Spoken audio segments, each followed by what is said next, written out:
welcome to an unboxing and an album design critique of Dreamcatcher's latest album, Lose Myself. Today we will be looking over the two limited edition versions.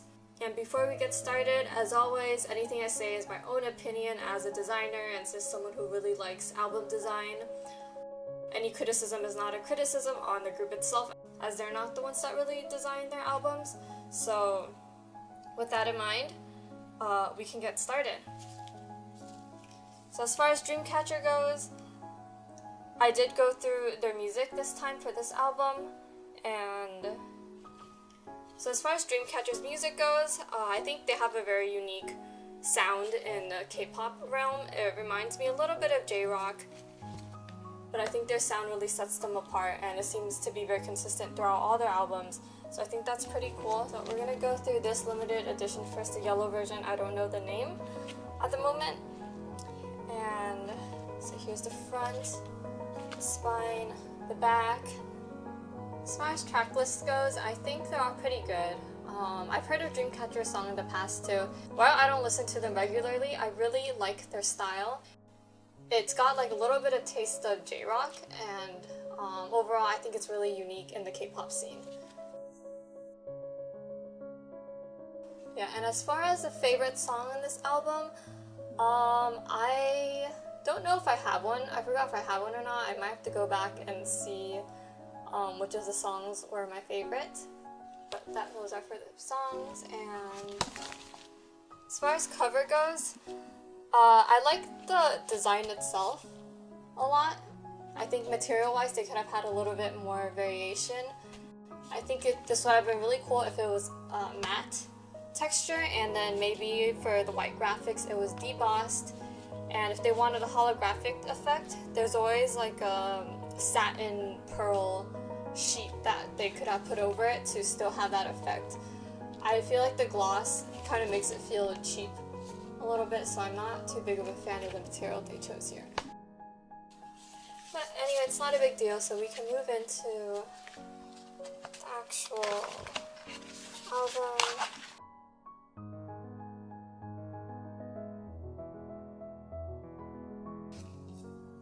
Okay, so I took out the inclusions in here, and here is the CD plate. Here's the track list, CD.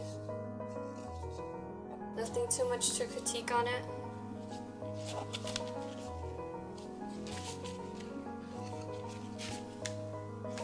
And then here is the photo book. Okay, so here's the photo book for this version. Here's the spine, and here's the back. As far as cover design goes, it's pretty simple. If they wanted to do anything to it, I would say do a little bit of debossing on the white graphics here, and that could have been pretty nice. I also wonder if they need this gradient to the yellow at all, because it feels a little bit muddy. The black and yellow don't go too well when you do gradients like that. But anyway, that's just a very small thing. We're gonna move on. So in this album, there's 2 photo shoots, and I assume most people have already seen all the photos in here from other unboxings, so I might not flip through every page.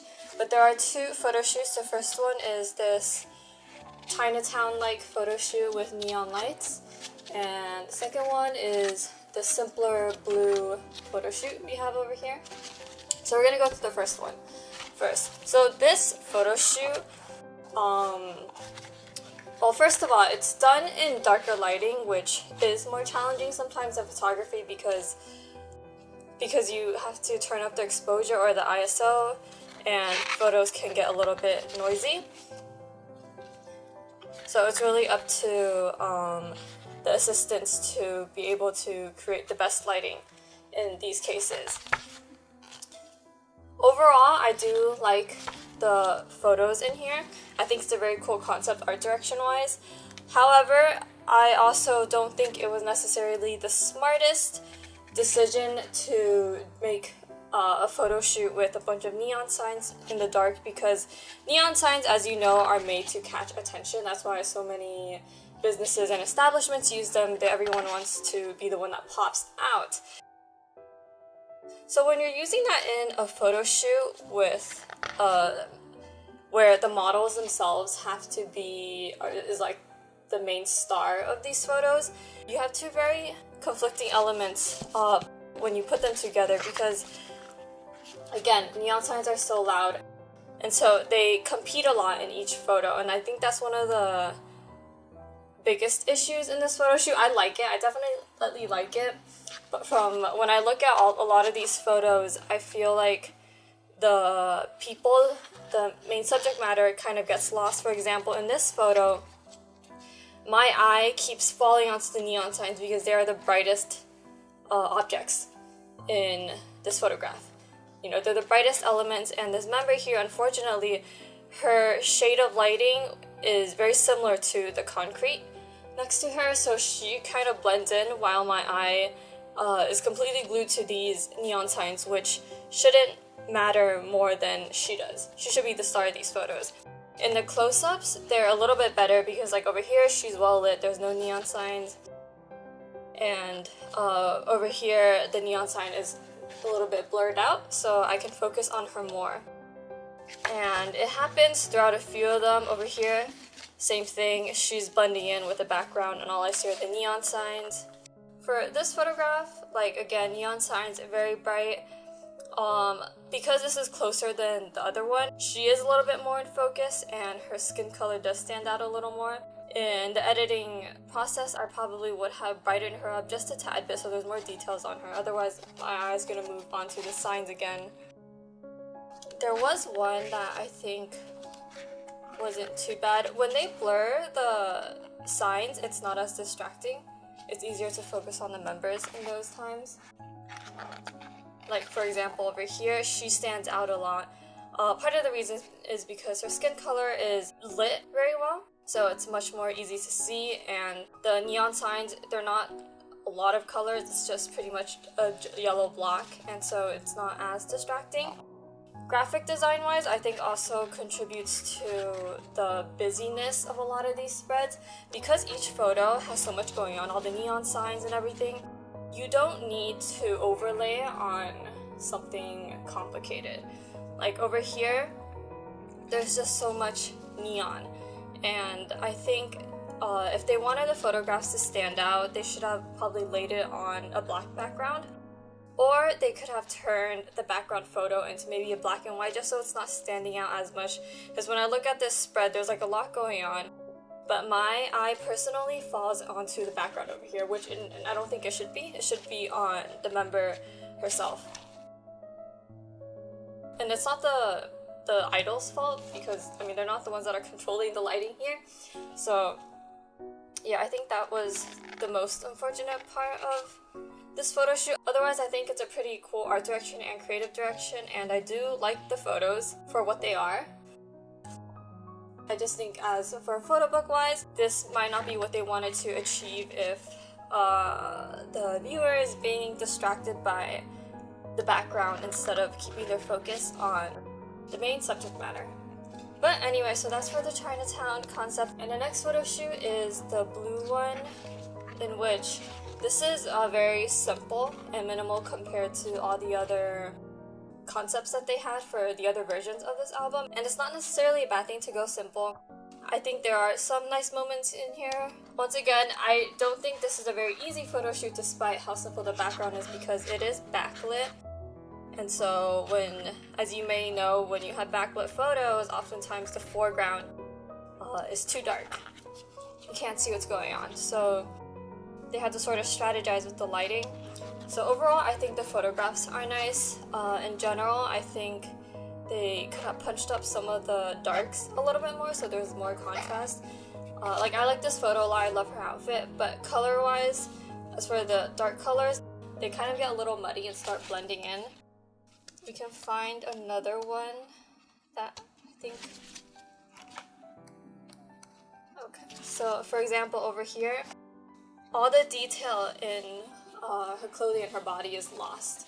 And one thing that could have helped that would be to punch up the contrast a little bit. Her face, I also lose a lot of clarity, And so I think if the photo editor could have brightened some of the highlights up a little bit, it would be better. But otherwise, overall, I think it's a solid photo shoot, and that moves me on to the graphic design.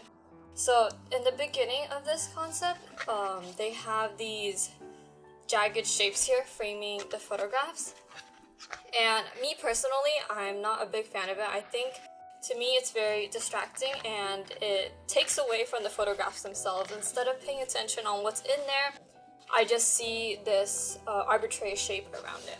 I think I know what kind of feel they were going for. I'm not sure if it really works or if it was necessary for this one, because it's hard to pay attention to the photos. So if you look towards the back where they frame it in, like, yes, this is more basic, more simple, but I can focus on the photographs themselves a little more instead of being distracted by like any weird shapes.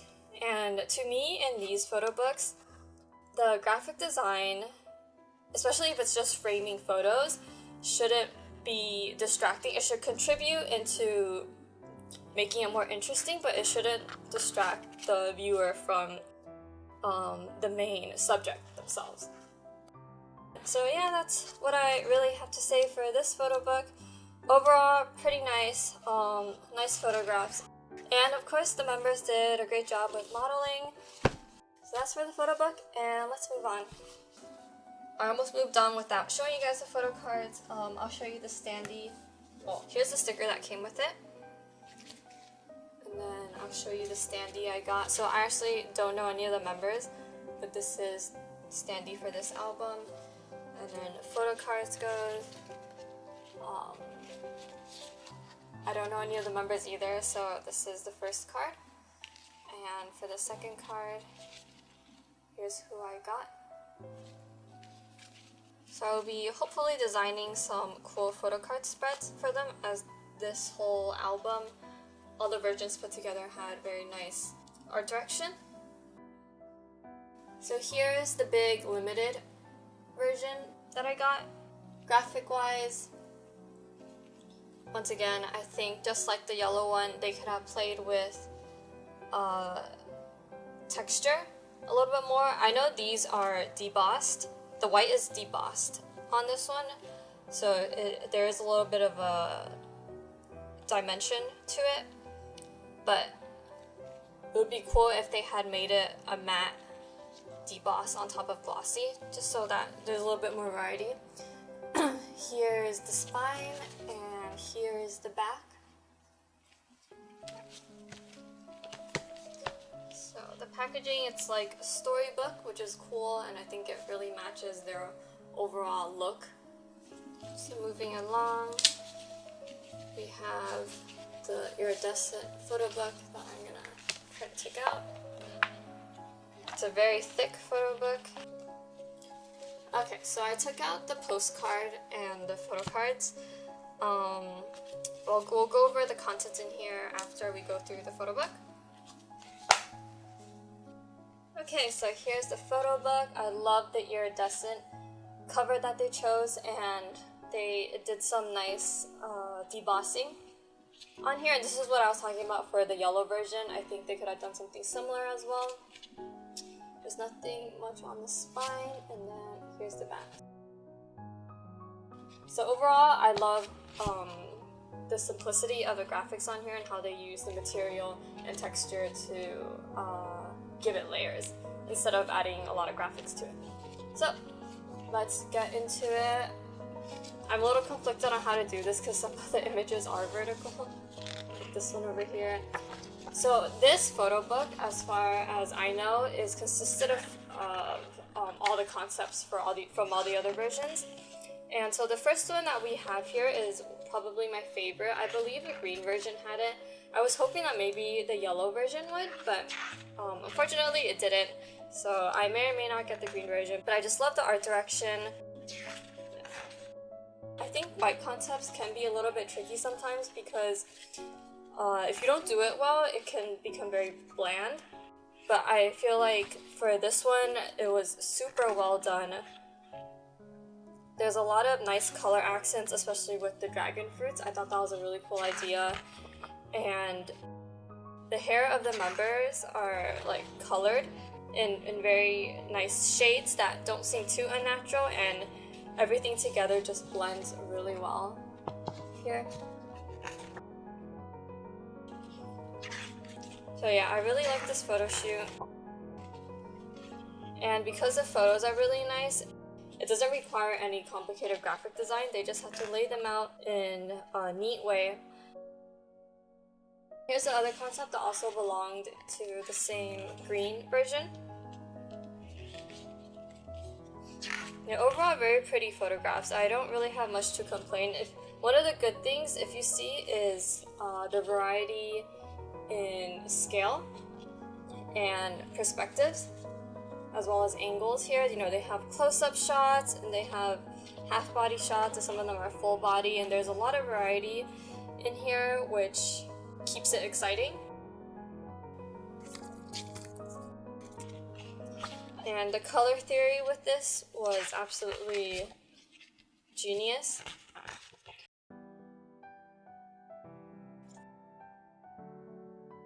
I'm quite picky about outdoor shoots, and I think they did a really good job with it, mainly because of all the colors involved. A lot of times it's a lot of green because they're always in nature. For this one though, they have a lot of subtle shades of blues and pinks in here that I think make the photographs much more interesting, like these hazy effects. Yeah, so love the color combos, especially here with the blue of her hair with the yellow and the white paired with the green.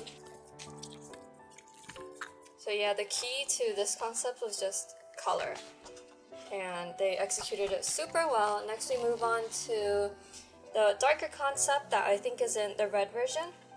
It's very gothic, and these types of concepts are also concepts that I am very picky about, because a lot of art direction that other groups do, they make it too dark and one-dimensional. A lot of times it's just like a lot of black clothing without textures or layering. Over here though, they added really nice accents of color, like with the flowers and with subtle shades of pink in the back. Not to mention the clothes that they wear have a lot of layers to them and textures, which I think really elevate the photos. It doesn't make it feel too bland, and I think they did a pretty good job with it. Very pretty concept. Again, all the subtle shades of color for this gothic theme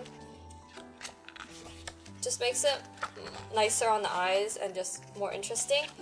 And then part of this shoot was this outdoor shoot with the same gothic style. They did it vertical for some of these photos. This orientation is actually really tricky to do looks for, so I think so far it's okay. They did a pretty decent job. Lovely photos. For some of these, like this one over here, I think they should have highlighted her face a tad bit more. It's kind of hard to see her. I lose a lot of details, and she has like this really cool expression that I wish I could see a little bit more clearly. Not to mention, if you pay attention to the clothing, those are some really intricate craftsmanship in the clothing. So it'd be nice to see some of those really cool details a little bit better. See over here, she's lit. Her face is lit, so I can see her much more clearly.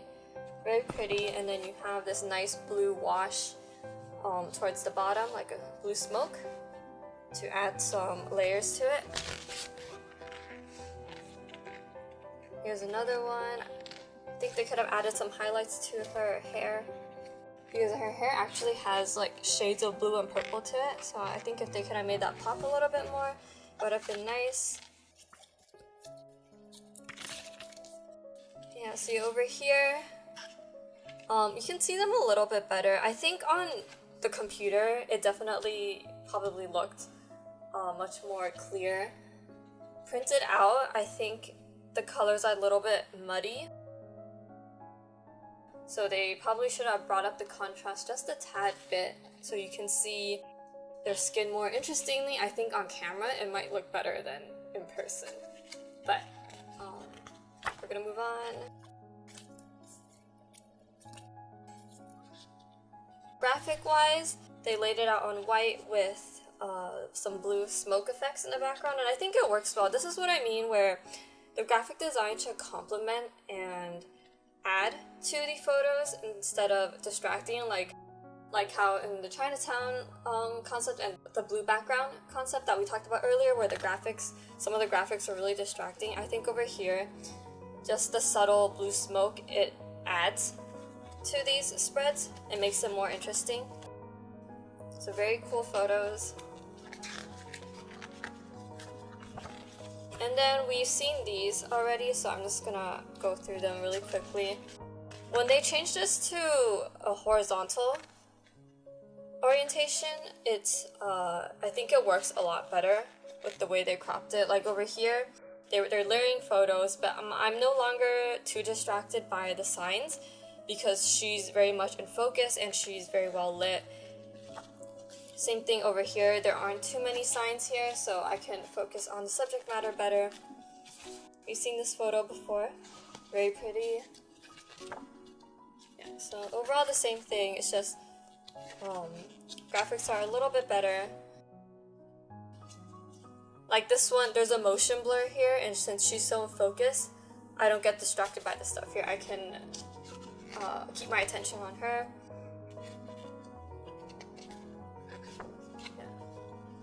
Here they kind of do the same thing that they did before with the overlaying. I still think they could have just overlaid it on black or turned the background black and white, because it is kind of distracting. But I think it is better than the yellow version that it was in before. Okay, so moving on is the blue concept. We've already seen these photos, and so here's where I kind of want to talk about this whole limited version thing. If you're gonna do a limited version, it's not just about the packaging. Like I know this packaging is more fancy, it's more expensive, but generally you also have to pay attention to the content inside, where I expected this photo book to have a different photo shoot that you don't see in any other version. I think that's what usually sets limited versions apart. For example, if you know Luna's XX limited A version, there's a particular photo shoot in there, the one with the butterfly wings, that I think that's probably the main reason why people buy that version, and it's a really lovely photo shoot. I really want that album too, and that's what really set that one apart. For this one, besides the packaging, the photo book doesn't do too much. It's just laid out in a different way, and so I think they could have done a new photo shoot for this one, like a completely different one, or maybe even take out one of the regular, one of the other versions, like just make it to 3 versions. And so you can reuse some and also add a new one to this limited one to really set it apart. So I think that's the main unfortunate thing about this, or not really unfortunate, just something that I think could have been thought out a little bit more, that to me would have resulted in more album sales too, because at this point, if I can get all 3 books in one, I have no reason to buy the other 3, especially when the packaging here is nicer and there's more inclusions and everything. So unless I wanted every single photo card, I don't think it matters as much to buy the other versions. So that's what I had to say for this limited stuff, and we can move on to inclusions. Contents in this box. Let me get this over very quickly. It came with this Dreamcatcher. Okay, so this album came with this Dreamcatcher thing that you can pop out and make. I'm not gonna do it, I'm just gonna keep it in this packet. And here's the sticker. It came with this one and the CD. Nothing too crazy. So postcard wise, here's the member I got. I think she's the rapper. Pretty sure she's the rapper. Sorry, I don't actually know any of the members. I got the album because I saw the previews and I knew that the art direction is really cool. Here's the standee I got, and yeah, I think that got the rapper again for that. Photo cards goes, you have this member, and the rapper once again. For the last one, we have this member here. So I will be designing a nice spread in my photo card binder, hopefully for them. Okay, so here we have what we got today. As far as rating goes, here's how I would rate this album. Once again, it's got nothing to do with the members. I think their music is good. They are definitely very talented. They seem very professional. When I was looking through all the photos, as far as modeling goes, they have it down. For Dreamcatcher, they're very natural in front of the camera. Definitely have a lot of experience under the belt. Photographs are lovely. I won't say they're not. Graphic design, some of it can be improved. Art direction, gorgeous. Creative direction, gorgeous. And thank you so much for watching. I hope I didn't bore you too much. If you're not into photography or design, this could have been very boring. So if you stuck through, thank you so much for watching, and I will see you next video.